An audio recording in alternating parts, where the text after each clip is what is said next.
नमस्कार, मी सचिन कुमार जाधव जनता राज्य न्यूज चॅनलमध्ये आपल्या सगळ्यांचं स्वागत करतो। मुलाखतीचा दुसरा भाग आहे।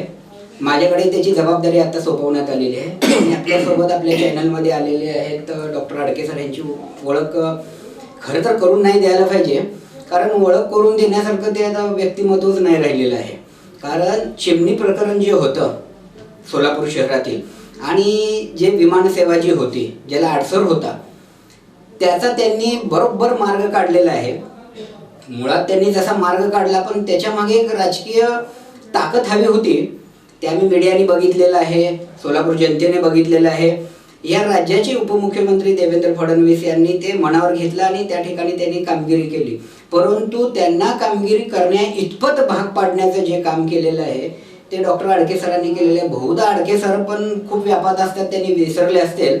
सर, तुमची एक मी मुलाखत घेतली होती आणि ती मुलाखत अशी होती की या महाराष्ट्रामध्ये किंवा या भारत देशामध्ये ती पहिलीच अशी असेल की एका पत्रकाराने ती मुलाखत घेतली होती। तुम्ही आत्मदहन करणार होतात सोलापूर शहराच्या विकासासाठी, जे अडथळे येत होते, जे विमान सेवेसाठी चिमणी प्रकरण, त्यासाठी तुम्ही आत्मदहन करणार होतात। आपल्या भारत देशाचे प्रधानमंत्री नरेंद्र मोदी पंढरपूरमध्ये विकास कामाचं उद्घाटन करणार होतात आणि तोच मुहूर्त तुम्ही पकडलात आणि आत्मदहन, आणि आपलं त्यावेळी मी ती बातमी लावली की डॉक्टर अडके आत्मदहन करतायत। त्यानंतर तुम्हाला सीआयडीची नोटीस आली, महानगरपालिकेची आली, मला नाही आली, त्याच्या मागचा भाग वेगळा, तो आता काही तर सांगायला नको, तुम्हाला आली। तुम्ही तुमच्या परिवाराचा विचार न करता आत्मदहन करणे इतपत तुम्ही गेला होता। त्यावेळी तर मी विचारलं होतं, पुन्हा एकदा तुम्ही आपल्या सोलापूरकरांना सांगा काय वेळ आली होती तुमच्यावर आणि का तुम्ही हा निर्णय घेतला होता? आता ज्या वेळेला भारताच्या संविधानाप्रमाणे एखाद्या अनधिकृत गोष्टीला, म्हणजे जी काही अनधिकृत कोजनरेशनची सिद्धेश्वर कारखान्याची चिमणी होती, त्याला पाडण्याची ऑर्डर ही हायकोर्ट आणि सुप्रीम कोर्टापर्यंत ही फिक्स झालेली होती। इथल्या कॉर्पोरेशनला डिसेंबर 2020 सालीच एक महिन्यानंतर म्हणजे 21 जानेवारी 2021 रोजी ही चिमणी पाडा अशी हायकोर्टाची स्पष्ट ऑर्डर असताना सुद्धा त्या दिवसापासून इथल्या कलेक्टर कमिशनरने ह्याच्यावर कोणतीही कारवाई केली नव्हती। आणि विशेष म्हणजे या सिद्धेश्वर साखर कारखान्याच्या सगळ्या जे काही अनधिकृत कशिंग चालायचं विदाऊट महाराष्ट्र प्रदूषण नियंत्रण मंडळाच्या लायसन्स शिवाय, तिथं सुद्धा महाराष्ट्र प्रदूषण नियंत्रण मंडळाने त्याच्यावर कुठलीही कारवाई केली नव्हती। म्हणजे सगळेच गव्हर्नमेंट एजन्सीज ह्या अनधिकृत क्रशिंगला, कारखान्याला आणि चिमणीला पाठबळ देत होते। आणि आम्ही इकडं सोलापूरचा जो काही ऱ्हास होत होता की इथलं विमानतळ कार्यान्वित होत नाही, म्हणून आम्ही एवढे सोलापूर विचार मंचच्या माध्यमातून दररोज धडपड करत होतो। आणि इकडं एवढी ऑर्डर असताना सुद्धा इथले कलेक्टर कमिशनर ते पाडायला धजत नव्हते। आणि त्याच्यानंतर लगेचच एक लेटर आलं 8 दिवसामध्ये मंत्रालयातनं की तुम्ही पाडकामाची तयारी करत राहा, पण आम्ही एक त्याच्यावर लीगल ओपिनियन घेतोय। आता एखाद्या हायकोर्ट आणि सुप्रीम कोर्टाने जे काही ऑर्डर फायनलाइज केली आहे त्याच्यावर लीगल ओपिनियन घेणं म्हणजे काय आहे? कुठलाही वकील आपल्याला 1 तासाभरात त्याच्यावर लीगल ओपिनियन देऊ शकतो, पण ह्या अनधिकृत क्रशिंगला पाठिंबा देण्यासाठी केवळ 9 महिने 7 दिवस मंत्रालयातनं हे लीगल ओपिनियन घ्यायचं नाटक चाललं होतं। मग ह्याला आम्ही कंटाळून शेवटी मी फ्रस्ट्रेट झालो, कारण माझं त्यावेळेला कसं की पूर्ण व्यवसाय दररोजच उठल्यापासून रात्री झोपेपर्यंत हे चिमणी पाडकाम करणं आणि इथलं विमान सेवा सुरू करणं हेच कंटिन्यू डोक्यात व्यापणे दररोज तेच काम असायचं। त्याच्या व्यतिरिक्त काहीच करता येत नव्हतं। आणि मग एवढं शेवटच्या स्टेजला आणून हे प्रकरण सुद्धा जर हे इथले अधिकारी आणि प्रशासन आणि शासन हे ह्याच्यामध्ये आडकाठे आणत असेल, तर मग आपण कुठल्याही सुशिक्षित असू दे अशिक्षित असू दे त्या माणसाला दडपण आणि फ्रस्ट्रेशन हे येतच असतं। त्या फ्रस्ट्रेशनमध्ये मी शेवटी गेलो आणि मग शेवटी असा विचार केला की जर हे होत नसेल, आणि त्यावेळेला ते पंढरपूरला आपले नरेंद्र मोदी साहेब विकास कामाचं उद्घाटन करायला येणार होते आणि मुख्यमंत्री उपमुख्यमंत्री। मग त्यावेळेला मी त्यांना स्पष्ट एक लेटर लिहिलं होतं की जर नाही झालं तर मग मला जगावं असं वाटत नाही। आणि ते फॉर्च्युनेटली म्हणा किंवा अनफॉर्च्युनेटली म्हणा ते सगळीकडे खूप व्हायरल झालं आणि त्याच्यावर मग सगळ्यांच्या प्रतिक्रिया आल्या आणि मग पुढं सगळ्यांनी ते रोखलं। मला दुसऱ्या दिवशी कलेक्टरपर्यंत नेल्या गेलं आणि त्यांनी आश्वासन दिलं की ह्याच्यामध्ये आम्ही नक्कीच इंटरव्ह्यू करून हे चिमणीचा अडथळा दूर करू। आणि मग तिथून मग पुढं त्याच्यामध्ये पुढं पाठपुरावा करून गेल्या वर्षी आम्ही ती चिमणी काढून टाकली। सर आता स्पष्ट विचारतो तुम्हाला, आणि हा प्रश्न माझा नाहीये, हा प्रश्न जनतेचा आहे, शहर मध्यमधील जनतेचा आहे, सोलापुरातील जनतेचा आहे, महाराष्ट्रातील जनतेचा आहे. तुम्हाला स्पष्ट बोलावं लागेल, कारण तुम्ही राजकारणात आता प्रवेश केलेला आहात, तुम्ही लोकांकडे मत मागण्यासाठी जाणार आहात. तुम्ही बोलत असताना असं सांगितलं की हायकोर्ट आणि सुप्रीम कोर्टाचा आदेश असताना सुद्धा चिमणी पाडली गेली नाही. आता तुम्ही ह्या जनतेच्या प्रश्नाला उत्तर द्या, कोणत्या राजकीय पक्षाचा वर्धास्त होता त्या चिमणीला, हेच उत्तर तुम्हाला द्यावं लागेल. आता हे अनधिकृत जी चिमणी आहे त्याच्यामुळं तर प्रदूषण होतच होतं. शिवाय इथलं जे काही सुसज्ज होडगी रोड विमानतळ आहे ते त्यांनी बंद पाडलं होतं, त्याच्यामुळं सोलापूरची विमानसेवा बंद पडली, सोलापूरचा ऱ्हास झाला. पण ही अनधिकृत चिमणी वाचवण्यासाठी खुद्द शरद पवार साहेबांनी आपल्या लेटर हेडवर लेटर लिहून दिलं होतं की ही चिमणी कशी वाचवता येईल हे बघा. हे एव्हिएशन मिनिस्टरला त्यांनी लेटर लिहिलेलं होतं. एखाद्या पक्षाचा एवढा सर्वोच्च सर्वेसर्वा माणूस, एवढा सुशिक्षित आणि एवढा प्रौढ माणूस खासदार असताना आपल्या पदाचा दुरुपयोग करून जर चिमणीला पाठबळ देत असेल, आणि त्याच्यामध्ये सगळेच पक्ष होते, आणि त्यावेळेला आम्ही सगळ्याच आमदार खासदारांपर्यंत पोहोचलो, त्यांना रिक्वेस्ट केली की आम्हाला मदत करा, पण अनफॉर्च्युनेटली कुठल्याही आमदार खासदारांनी ह्याच्यामध्ये आम्हाला मदत केली नाही. उलट ऑलमोस्ट सगळ्याच पक्षाच्या लोकप्रतिनिधींना ही चिमणी कशी पाडकाम रोखता येईल हे सगळं केलेलं आहे. कित्येक लोकांनी तर आम्ही कोयते घेऊ, आणि एका पक्षाची आता उमेदवारी मागणारे धर्मराज काडादी साहेब कारखान्याचे सर्वेसर्वा, आम्ही लाथा घालू, तंगडी तोडू, हे असल्या भाषेपर्यंत त्यांची मजल पोचलेली होती. आणि त्यांचे जे कोणी आज मित्र आहेत, जे कोणी शत्रू आहेत, जे काही बाकीचे पक्ष आहेत, त्या सगळ्याच पक्षातल्या आमदार खासदारांनी त्यांच्याबरोबर साथ दिलेली. आणि सगळ्या सोलापूरकरांनी बघितलं की 15 जून 2023ला चिमणी पडल्यानंतर जवळपास 3 ते 4 आठवडे, जसं काही घरातलं कुठल्या व्यक्तीचं निधन झालंय, ज्यावेळेला लोक एक सांत्वनासाठी भेटतात, तसं ह्या काडादी साहेबांना सांत्वनासाठी भेटण्यासाठी सगळ्याच पक्षाचे लोकप्रतिनिधी तिथे येत होते. आणि एका तर लोकप्रतिनिधींनी मला सांगायलाच लाज वाटते, धडधडीत आम्हाला चॅलेंज दिलं होतं की आता चिमणी पडली तर विमान कसं उडतंय ते बघते. म्हणजे ही अतिशय म्हणजे ही बाबासाहेब आंबेडकरांनी दिलेल्या संविधानाची ही चेष्टा केलेली आहे इथल्या आमदार खासदारांनी, की ज्यांना कळत नाही की आपल्याला लोकांचं प्रतिनिधित्व करण्यासाठी, प्रोग्रेस करण्यासाठी आपल्याला निवडून दिलंय, आणि तुम्ही लोकांचा प्रोग्रेस कसा होत नाही हे धडधडीत मी सांगते असं म्हटल्यानंतर इथल्या लोकांचा काय प्रोग्रेस होणार आहे? आणि अशांना लोकप्रतिनिधी म्हणायचं का, आणि अशांना निवडून द्यायचं का, हा प्रश्न आहे. आता सर थोडंसं ग्रामरमध्ये मी थोडंसं तुम्हाला ह्याच्यामध्ये विचारतो. तुम्ही बघते हा शब्द विचारला, बहुधा त्या लोकप्रतिनिधी महिला होत्या का? हो, 100%. सोलापुरात एकच लोकप्रतिनिधी आहे, महिला आहेत. म्हणजे त्यांचाच ह्या बेकायदेशीर गोष्टींना पाठबळ होतं 100%. आणि उघड पाठबळ होतं त्यांचं एकट्यांचंच नाही, इतर सगळ्याच पक्षांचं त्यांना पाठबळ होतं. आणि ते मीडियाने कव्हर केलेलं आहे, ते युट्यूब आणि सगळ्या चॅनलमध्ये आहे, त्यात कुठलाही पक्ष अपवाद नाहीये. आता मी सांगितलं की त्या काळी जे आपल्या पक्षातले आत्ताच्या विद्यमान जे काही मुख्यमंत्री साहेब आहेत, त्यांच्याकडेच हे नगर विकास खातं होतं, आणि त्यांनी लिगल ओपिनियन घेण्यासाठी तब्बल 9 महिने 7 दिवस, म्हणजे त्याच्यामध्ये एखाद्या बाळाचा जन्म झाला असता, इतके दिवस लिगल ओपिनियन घेण्यासाठी सोलापूरच्या लोकांना रखडवलंय अक्षरशः. म्हणजे हा अन्याय नाही का? आता जर तुम्ही म्हणताय की सध्याच्या म्हणजे तत्कालीन नगर विकास मंत्री आणि सध्याचे मुख्यमंत्र्यांनी रखडवलं, परंतु एक शब्द दिले होते ज्यावेळी आम्ही पत्रकारांनी राज्याचे उपमुख्यमंत्री फडणवीस सरांना काय विचारलं बाबा की चिमणीबाबत, त्यांनी शब्द दिला होता की सोलापूरला न्याय मिळेल, सोलापूरला विमानतळ लवकर चालू होईल, आणि चिमणी जर अडथळा असेल तर ती कायद्याप्रमाणे जमीन दोस्त होईल. ते करून दाखवलं त्यांनी. हो, पण त्याच्या आधी का केलं नाही? त्याच्या आधी आम्हाला एवढा संघर्ष का करावा लागला? म्हणजे तुम्ही हायकोर्ट, सुप्रीम कोर्टाची सुद्धा तुम्ही ऑर्डर मानत नाही.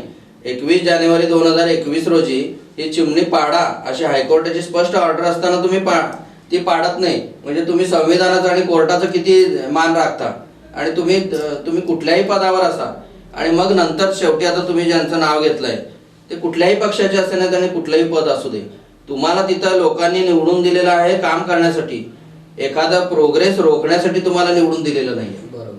तर मग तुम्हाला त्या पदावर बसायचा अधिकारच नाहीये. आणि हे तुम्ही पहिल्यांदा सांगितलं की नाईलाजास्तव त्यांना पाडावी लागलेली आहे. ज्या वेळेला आम्ही एवढा मोठा जनक्षोभ जनरेटर आणि एवढं सगळं चिमणी पाडकामासाठी दररोज आम्ही एवढा प्रयत्न केले, त्यावेळेला केवळ नाईलाजास्तव या सरकारला ती चिमणी पाडावी लागलेली आहे. आणि सोलापूरकरांना एक गोष्ट आठवत असेल की एक 92 मीटरची चिमणी आज आपण बघतो की फार मोठे मोठे बांधकाम हे अनधिकृत पाडले जातात. त्याला पोलीस बंदोबस्त हा किरकोळ असतो, काही शेकड्यामध्ये असतो. पण सोलापूरमध्ये एवढी मोठी ऐतिहासिक गोष्ट घडलेली आहे की त्याला कर्फ्यू लावावा लागला 2 दिवस. त्यांच्या संचालक मंडळांना अटक करावी लागली, 2500 पोलिसांचा बंदोबस्त लावावा लागला. ही गोष्ट एवढी सिरियस होती का? एक 92 मीटरची चिमणी फक्त 7 सेकंदामध्ये आडवी झाली, त्याला 2500 पोलीस बंदोबस्त का लागतो? आपण काय करू सर, फक्त चिमणी म्हणणं चुकीचं आहे, दर्शकांना कळणार नाही. आपण को जनरेशनची चिमणी म्हणू, म्हणजे कारखान्याचा संबंधच येत नाही. नाहीतर काय झालंय, दिशाभूल झालेली आहे. कारखान्याची चिमणी, तर आपण असं म्हणूयात की को जनरेशनची चिमणी, ज्याला कारखान्याचे मळी किंवा साखर उद्योगासाठी प्रोडक्शनसाठी काही डायरेक्ट संबंध नसलेली चिमणी असं आपण म्हणलं तर मग प्रेक्षकांना आपल्याला आणखीन स्पष्टता येईल. बरं सर, आणखीन एक महत्वाचा, तुम्ही निवडणुकीला सामोरे जात आहे, काय तुमचे मुद्दे आहेत? बरं, निवडून आल्यानंतर लोकांना काय तुम्ही देणार आहात सुखसुविधा? सोलापूरच्या शहरमध्ये जे गेले 10, 15, 20, 40 वर्ष झालं एक परिवार या ठिकाणी सत्तेत आहे, विविध मंत्रिपद भोगलेलं आहे, काय सोलापूरच्या समस्या आहेत? फक्त चिमणीसाठी तर तुम्ही जीवाचं रान केलं, पण तुम्हाला एक डॉक्टर म्हणून तुम्ही डायरेक्ट जनतेशी जोडलेला आहात. आपण म्हणतो ना, एक नाडी असते माणसांच्या हातात, तुमच्या हातात तर नाडीच असते ना पेशंटची. तसं शहरातली नाडी काय ओळखलात, लोकांना काय कमतरता राहिलेली आहे विकासाची, आणि तुम्ही काय देणार आहात हे तुम्हाला जनतेला सांगू. आता सोलापूरमध्ये मी मगाशी सांगितल्यासारखं सोलापूर हे अतिशय प्रगत आंतरराष्ट्रीय शहर आहे. तर ह्या लोकांनी गेल्या 50 वर्षामध्ये एक भकास शहर करून टाकलेलं आहे आणि त्याच्यामध्ये प्रत्येक नागरिक हा दररोज सफर होतोय. आता इथं जो विमानसेवेचा प्रश्न होता तो आम्ही मार्गी लावला. 1 ते 2 आठवड्यात इथनं विमानसेवा सुरू झाली की इथं सगळ्या IT कंपन्या आणि बाकीचे सगळे रोजगार बाहेरचे येतील. इथले जे रोजगार आहेत त्यांना ऊर्जितावस्था येईल, लोकांना हजारो शेकड्यांनी रोजगार मिळतील. इथलं तरुण वर्ग आणि इथले जो कुशल कामगार आहे तो मायग्रेट होणार नाही. जे मायग्रेट झालेले आहेत पुणे, बॉम्बे, हैदराबादला, ते परत सोलापुरात येतील, इथली लोकसंख्या वाढेल, इथली सुबत्ता होईल. सोलापूरचा सगळ्यात मोठा प्रश्न होता तो इथली बेरोजगारी, आणि त्याची जी गुरुकिल्ली होती ती म्हणजे विमानसेवा. आणि ती गुरुकिल्ली सॉल्व्ह करण्यामध्ये आमच्या सोलापूर विचार मंचाने महत्त्वाचा जो सहभाग आहे ते काम आम्ही करून दाखवलेलं आहे. पहिल्यांदा काम केलेलं आहे आणि मग आज आम्ही लोकांच्या समोर जातोय की पुढचे ज्या समस्या आहेत त्याचं जर निराकरण करायचं असेल अतिशय व्यवस्थित पद्धतीने, तर आमच्यासारख्या सुशिक्षित आणि एक कॉम्पिटंट एखाद्या ग्रुपला तुम्ही रिप्रेझेंट जर करत असाल तर ते लोक तुमच्या समस्या नक्कीच सोडवू शकतात. आता तुम्ही म्हणालात की सोलापूरचं समस्या काय आहेत, जे एक अतिशय समृद्ध सोलापूर होतं त्याला आज समस्यापूर केलेलं आहे. सोलापूरमधले माझाच एक प्रश्न आहे की जे उमेदवार आहेत, प्रस्थापित आहेत आणि जे नव्याने निवडणूक लढवू इच्छितात, त्यांनाच माझा एक ओपन प्रश्न आहे की सोलापूरच्या काय समस्या आहेत हे त्यांना तरी माहिती आहे का? आणि ते सगळ्या लोकांना मत मागतायत पक्षाचे किंवा स्वतःच्या नावावर, ज्यांना इथल्या काय समस्या आहेत हेच माहित नाही, तर ते काय सॉल्व्ह करणार आहेत? आणि दुसरा प्रश्न माझा जनतेला आहे की या समस्या निर्माण कशा झाल्या? मागच्या 30-40 वर्षामध्ये जे कोणी उमेदवार होते त्यांनी कुठलंही काम केलं नाही म्हणून या समस्या निर्माण झालेल्या आहेत. सोलापूरची जी बेरोजगारी आहे ती तर आता मार्गी लागलेली आहे. दुसरा प्रमुख प्रश्न म्हणजे पाण्याचा आहे. दररोज सकाळी उठल्या की लोकांना प्रश्न पडतो पाणी येईल की नाही. शेजारी दुधनी धरण प्लसमध्ये असताना 7-7 दिवसाला पाणी पुरवठा आहे, तर तो पाण्याचा प्रश्न मार्गी लावायचा आहे. इथं चांगले रस्ते नाही आहेत, त्याचं नियोजन नाही आहे, अपघात होतात, इथले सगळे लाईट्स म्हणजे सेफ्टी लाईट्स बंद पडलेले आहेत. उड्डाणपुलाचा प्रश्न आहे, त्याच्यात सुद्धा आम्ही सोलापूर विचार मंचच्या माध्यमातून काम केलं आहे. त्याच्यात सुद्धा आम्ही गव्हर्नमेंटला खूप काही मदत केलेली आहे. इथला रिंग रोडचा प्रश्न आहे, इथली ढासळलेली परिवहन व्यवस्था आहे. एकेकाळी जे अतिशय भारतामध्ये सुप्रसिद्ध परिवहन व्यवस्था होती, 200 ते 300 बसेस सोलापुरात होत्या, डबल डेकर बस होती. आज खटारा 20 बसेस आहेत. त्याच्याबद्दल एका तरी लोकप्रतिनिधीने विचारलाय का? हा प्रश्न खरं तुम्ही प्रत्येक लोकप्रतिनिधीला विचारायला पाहिजे की आज पुण्यासारख्या ठिकाणी बसा, तिथं हजारो बसेस तुम्हाला दर एका मिनिटाला 10-10 बसेस तुम्हाला येताना दिसतात. इथं सोलापुरात 20 खटारा बसेस आहेत, ते पण ठराविक एरियामध्ये. त्याच्यामुळे अनधिकृत रिक्षा ह्या धावत आहेत. त्याच्यामध्ये अक्षरशः कोंबून लोकांना प्रवास करावा लागतो, नाईलाज असतो जास्त पैसे देऊन. त्याच्यामुळे प्रदूषण वाढलेलं आहे, रस्त्यांची चाळणी झालेली आहे, दुराडा झालेला आहे सगळीकडं. आणि हे जो काही निधी येतो ते नाहक नाही त्या ठिकाणी खर्च केला जातो. त्याच्यावर इथल्या लोकप्रतिनिधींचा अंकुशच नाही आहे इथल्या प्रशासनावर, कारण त्यांची मिलीभगत आहे. याच्यामध्ये प्रशासन, इथले लोकप्रतिनिधी आणि जे कोणी ठेकेदार असतो या सगळ्यांचं एक म्हणजे नक्सस आहे. याच्यामुळेच इथला सोलापूरचा ऱ्हास झालेला आहे. त्याच्यामुळे ही जी परिवहन व्यवस्था आहे ती अतिशय सुधारणं गरजेचं आहे. आपण बघितलं की जवळपास 190 बसेस 10 वर्षापूर्वी घेतलेल्या भंगारामध्ये गेलेल्या आहेत. हा, त्याच्याबद्दल कोणी विचारलंय? सोलापूरमध्ये 10 वोल्वो बसेस होत्या ज्या अगदी काही महिने सोलापूरभर चाललेल्या आहेत. त्या आपण 7 रस्त्याला गेला तर त्याचा उपयोग फक्त नोटीस चिटकवण्यासाठी होतो. जर एक 80 लाखाची बस नोटीस चिटकवण्यासाठी आहे तर ते 80 लाख माझ्या खिशातनं टॅक्स रुपये ह्या कॉर्पोरेशनने काढलेले आहेत. त्याचा जाब कुठल्या नागरिकाने किंवा कुठल्या लोकप्रतिनिधीला विचारलाय का?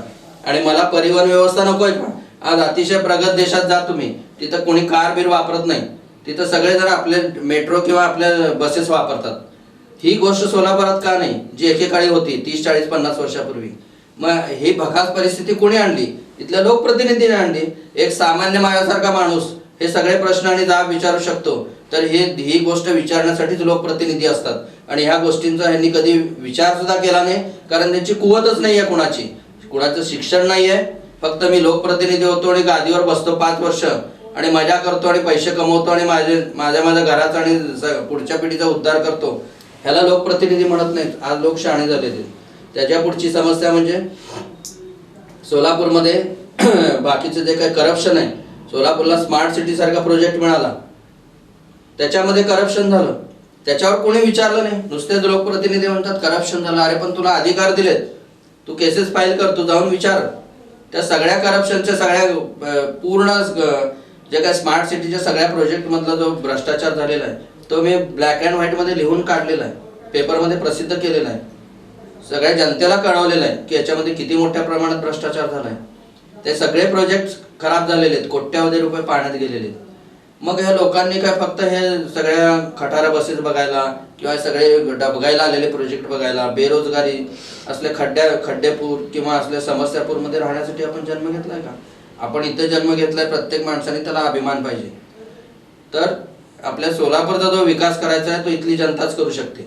आणि एक सक्षम लोकप्रतिनिधी तुम्ही प्रतिनिधित्व करण्यासाठी जर निवडून दिलं तर तोच तुम्हाला दररोजच्या ज्या समस्या आहेत त्यातनं मार्ग काढू शकतो. इथल्या रेल्वेचे प्रश्न आहेत. इथली विमानसेवा नव्हती म्हणून सेंट्रल गव्हर्नमेंटला नाईलाज असतं पहिली वंदे भारत महाराष्ट्रातली मुंबई ते सोलापूर द्यावी लागली. हे त्याच्या मागचं कारण आहे. ते वंदे भारत सुरू करण्यामध्ये सुद्धा आम्ही पाठपुरावा केला होता, पण त्याच्या श्रेय दुसरेच लोक लाटून गेले. ही सुद्धा इथली शोकांतिका आहे. तर इथनं रेल्वेचं टर्मिनल होणं गरजेचं आहे. मोठी जागा आहे इथं. अमृत योजनेअंतर्गत रेल्वेची मोठी डेव्हलपमेंट होत आहे. इथं 2 ते 3 नवीन प्लॅटफॉर्म उभा करू शकतो आपण आणि नवीन इथनं रेल्वे सुरू करू शकतो. इथनं अजून 2 ते 3 वंदे भारत हैदराबादसाठी सुरू होणं, दिल्लीसाठी सुरू होणं, गोवा आणि नागपूरसाठी ट्रेन सुरू होणं गरजेचं आहे. त्याच्यासाठी आम्ही पाठपुरावा करत आहे. या इतक्या सगळ्या समस्या आहेत आणि ह्याच्याकडे कुठल्याही लोकप्रतिनिधींनी कधी लक्ष दिलं नाही. त्याच्याबरोबरच जे कॉर्पोरेशन मधला भ्रष्टाचार आहे, अनधिकृत बांधकाम आहेत, अतिक्रमण आहे. सोलापूरचे जे रस्त्याचे डेव्हलपमेंट व्हायचे आहे, नुसता दर 20 वर्षांनी एक नवीन डेव्हलपमेंट प्लॅन येतो, पण ते 2 डेव्हलपमेंट प्लॅन कचऱ्यात गेलेत, पण ते रस्ते कधी झालेले नाहीत. मग ह्याचा जाब विचारण्यासाठीच लोकप्रतिनिधी असतो. आणि आतापर्यंत एकाही लोकप्रतिनिधींनी कुणाला जाब विचारला नाही किंवा सतत डोकं वापरलं नाही. किंवा आमच्यासारखं जाऊन कधी ते गव्हर्नमेंटचा ऑफिसर सुद्धा एक माणूसच असतो, त्याच्या जर खांद्यावर हात ठेवला की बाबा तुला काय समस्या आहेत सांग, आमच्यासारखं कॉमन माणसाने त्या सॉल्व्ह करून दिल्या त्यांना, तर तुम्हाला तर एवढं मोठं पद आहे, तुमच्याकडे पॉवर आहे, पैसा आहे, पक्ष आहे, एवढं असताना तुम्ही त्या कुठल्याही कलेक्टर कमिशनरच्या मागे का उभारला नाही तुम्ही या सगळ्या समस्या सोडवायला? हा प्रश्न जनतेने विचारायला पाहिजे. आणि ह्या गोष्टी फक्त मध्यमध्ये नाहीत, हे संपूर्ण सोलापुरात आहे. आणि मध्य हा सोलापूरचं हार्ट आहे. म्हणूनच मी सोलापूर मध्यमधनं उभारलोय की जर तुमचं हार्ट जर म्हणजे तिथून जर सुरुवात झाली, तिथून स्वच्छता झाली, तिथून प्रगती झाली, तर सोलापूर शहराची आणि जिल्ह्याची प्रगती होईल. सरांनी खूपच छान मुद्दे मांडलेले आहेत की काय करणार आहेत काय नाही. मला त्यातला अति महत्त्वाचा मुद्दा जो वाटला ना तो परिवहनचा आहे. कारण सोलापूरमध्ये बऱ्याच प्रमाणात जे नागरिकांची संख्या जी आहे ना ती हातावर काम करणाऱ्यांची आहे. त्यामध्ये जो घरकुलचा जो भाग आहे, जे बिडी वळणाऱ्या ज्या आमच्या महिला आहेत, भगिनी आहेत, त्यांना गरज आहे परिवहनची. त्याच्यानंतर MIDC आहे, त्या ठिकाणी सुद्धा बसची गरज आहे. सरांनी खूप छान मुद्दा मांडलेला आहे. रस्त्याचा जो काही भ्रष्टाचार झालेला आहे तोही मुद्दा महत्त्वाचा मांडला आहे. परंतु मी एक पत्रकार असल्यामुळं एक जबाबदारीने मी सांगतो की सरांनी जे रेल्वे स्टेशनचं सांगितलंय, अमृत योजनेच्या माध्यमातून 465 कोटी नरेंद्र मोदींच्या सरकारनं सोलापूरला दिलेलं आहे, डिव्हिजनला दिलेलं आहे. 60 कोटीचं काम चालू आहे. त्याच्यामध्ये 50 वर्षामध्ये आम्हाला फक्त एकच प्रवेशद्वार होतं सोलापूरला, बरोबर. ते दुसरं झालेलं आहे. सर एक सांगायला चुकतोय की ह्यांच्याच संघटनेनं निवेदन दिलं होतं लोकप्रतिनिधींना काम करा आणि त्यांनी ते लोकसभेत मांडलं. रेल्वे मंत्र्यांनी आणि नरेंद्र मोदी सरकारने पाठपुरावा केला आणि आपल्याला ते मंजूर झालं. विकास काम जर बघायचं असेल सोलापूरचं तर खरंच रेल्वे स्टेशन खूप छान होते आपलं सर. तो एक तुमचा मुद्दा मी या ठिकाणी जाणून बुजून हे करतो. आणि दुसरं तुम्ही जे रस्त्याचं म्हणताय, शहरातल्या अंतर्गत रस्त्याचे खरंच हे बोधारा उडालेला आहे. परंतु अक्कलकोटचा जो रस्ता आहे, सोलापूर अक्कलकोट गाणगापूर, जो कर्नाटकला जाणार आहे, त्यासाठी सुद्धा 840 कोटीचा निधी मंजूर झालेला आहे. जबरदस्त रस्ता झालेला आहे. नाही तर तो पण रस्ता आपल्याला सर आम्हाला अक्कलकोटला जाताना भीती वाटायची की काय डोळ्यात तेल घालून चालवायचं काय गाडी, असा प्रकार होता. पण आता व्यवस्थित रस्ता झालेला आहे, काम होत आहे. परंतु तुम्ही जो मुद्दा मांडलेला आहे परिवहनचा तो खरंच महत्त्वाचा आहे. त्यानंतर पाण्याचा एक मुद्दा मांडला आहे की तो पण खूप गरजेचा होता मांडला. रोज पाणी पाहिजे. परंतु या ठिकाणी सांगतो सर, NTPC आणि महानगरपालिका यांच्यामध्ये जो काय करार झालेला आहे, NTPCने जे 200 कोटी रुपये महानगरपालिकेला दिलेले आहेत, दुहेरी जलवाहिनीचं काम चालू आहे. मी स्वतः त्या ठिकाणी पत्रकार म्हणून एकदा मी माझ्या स्वतः त्या ठिकाणी गेलो, त्या ठिकाणचं काम बघून आलो. उजनी धरला जाऊन ते काम प्रगतीपथावर आहे.